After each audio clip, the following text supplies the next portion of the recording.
นี่ว่าโจรวันร้ายที่เขาว่าบ่มีพ่อมีแม่แม่นบ่เขาหน่อยเลยพ่อแม่เป็นจังได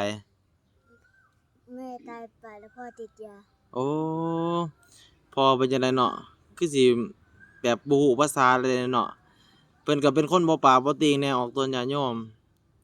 สำหรับออกตนญาติโยมท่านใดที่ยังอยากฮู้เนาะเรื่องราวเกี่ยวกับจั่วแล้วก็ทั้งน้องกล้วยเนาะ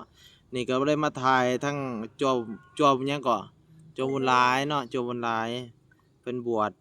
มาบวชอาจารย์ก็รับเบิ่งแย่งเพิ่นเนื่องจากว่าเพิ่นบ่มีพ่อมีแม่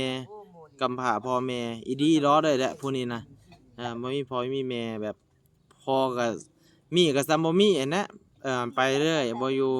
เอิ้นว่าติดยาไปเรื่อยเสเพไปเรื่อยตอนนี้จักอยู่ไสจักสิจื้อลูกตัวเองได้หรือบ่ก็บ่ฮู้คือกันจั่งใดก็ฝากติดตามเพิ่นแหน่เด้อฝากเอ็นดูเพิ่นแหน่เอาอวยพรให้แม่ออกเพิ่นแหน่เขาหน่อย